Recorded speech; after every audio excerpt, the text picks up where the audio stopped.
Indonesia memang dikenal dengan kekayaan budayanya yang masih lestari sampai sekarang. Tidak terkecuali berbagai tarian khas dari masing-masing daerah di Indonesia.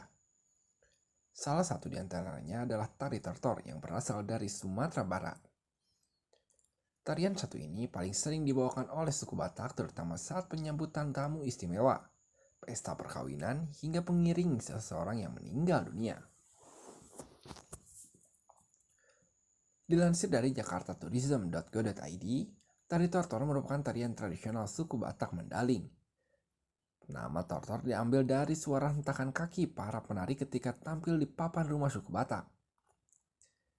Di zaman kolonial Belanda dahulu, tarian tortor kerap kali ditampilkan sebagai penghibur raja ketika mereka tengah bersembunyi dari perlawanan tentara Belanda.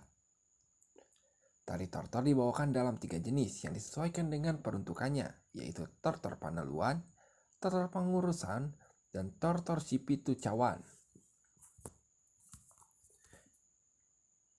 Tortor Panaluan dibawakan oleh para dukun ketika pelaksanaan upacara ritual ketika suatu desa tertimpa musibah. Tarian ini diperuntukkan sebagai sarana memohon akan petunjuk untuk musibah yang tengah mereka hadapi. Yang kedua, tari tortor Pangurason. Tortor Pangurason biasa ditampilkan sebelum pesta besar sebagai upaya permintaan pertolongan supaya pesta dapat berlangsung tanpa sesuatu yang tidak diinginkan. Tari tortor Pangurason juga disebut sebagai tari pembersihan. Nah, yang ketiga, tortor Sipitu Cawan. Tari tortor Sipitu Cawan dibawakan ketika acara penabatan Raja Batak. Tarian ini menceritakan turunnya 7 putri kehayalan ke Gunung Pusuk Buhit untuk mandi. Alat musik yang digunakan untuk mengiringi tari tortor tentu dibedakan berdasarkan tujuan dipentaskannya tarian itu sendiri.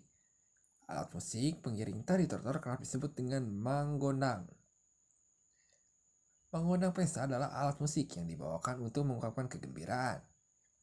Jenis manggondang pesta adalah gondang mangope jabu, gondang napaso, dan gondang pembangunan gereja.